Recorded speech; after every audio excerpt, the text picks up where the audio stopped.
মই হৰ্ষ চৌধুৰী সহকাৰী শিক্ষক বিনিয়মন উচ্চতৰ মাধ্যমিক বিদ্যালয়। মোৰ আজি ভাল দিন না বেয়া দিন নাজানো। মই গৰিষ্ঠ ষ্টেট বেংকৰ পৰা মাহিলী বেতনটো ওলাইছিলোঁ।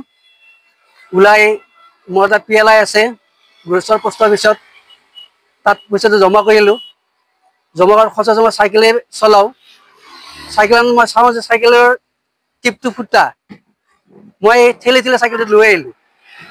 আহি মোৰ চিনাকি দোকান দেৱী ষ্টৰত সোমালোঁ।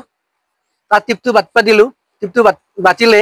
বাটাৰ পিছত মোৰ পইচা, মই যিটো স্কুলত বেগটো লৈ যাওঁ সেই বেগটো আছে, তাৰ বেগটোৰ ভিতৰতে পইচাটো আছিল, কাপোৰৰ বেগত আৰু মোৰ বজাৰ কৰা বেগো আছিল।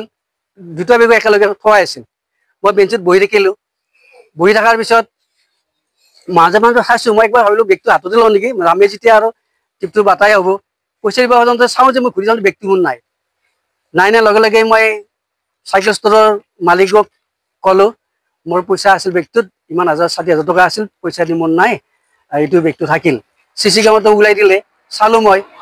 ল'ৰাটো অচিনাকি, চিনি নাপাওঁ, কিন্তু স্পষ্টকৈ চিনি পালোঁ। লগে লগে মই অলপ কি কৰা যাব, মই নিজে ভাবিলোঁ মই এজন বন্ধু লগত বিলেশ্বৰ দাসক থানালৈ মই গ'লোঁ।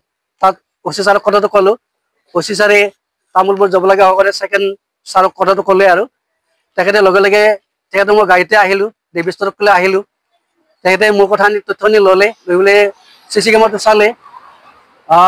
স্পষ্টকৈ ল'ৰাটোক অচিনাকি মোক, কিন্তু স্পষ্ট ছবিটো আছে আৰু। তাৰপিছত এনেকুৱা হ'ল, আমাৰ গ্ৰুপত দিলে, ফটো দিলে। মই আকৌ মোবাইলত কিমান এক্সপাৰ্ট নহয়, পালে মোৰ চুপাৰ ল'ৰা বা গাঁৱৰ মোৰ ঘৰৰ পৰা খবৰ ল'লে, মানে বিৱৰণী কথাটো ক'লোঁ। তাৰপিছত কিছু সময়ৰ পিছত প্ৰায় 3টা মানৰ আগে কিজানি আৰু এতিয়া মোৰ নথিপত্ৰ, বেগটোৰ নথিপত্ৰ আছিল, গোটেই নথিপত্ৰবিলাক আছিল, বেংকৰ পাছবুক, পান কাৰ্ড, আধাৰ কাৰ্ড গোটেই আছিল আৰু। তাক ফোন কৰিলে আৰু কৈছে কি আপোনাৰ এনেকুৱা বেগ এটা হৰাইছে, মোৰ বেগ এটা হৰাইছে, মই গৰিব বজাৰৰ বেগটো মই পাইছোঁ, আপুনি লৈ যাব পাৰিব। সেই কওঁতে মই বেগটো আনিলোঁ। আনি পেলাই মই আকৌ থানাত খবৰটো দি আহিলোঁ। মই বেগটো পালোঁ, নথিপত্ৰ আনি কিনে পইচাটো মই 60,000 পইচাটো নাপালোঁ। গতিকে মই ল'ৰাকেইটা কিন্তু চিনি নাপাওঁ, সেই ল'ৰাটোৰ মুখবিলাক স্পষ্ট হৈ আছে।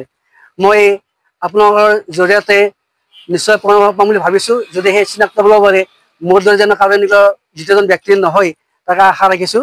আপোনাক ধন্যবাদ জনাইছোঁ।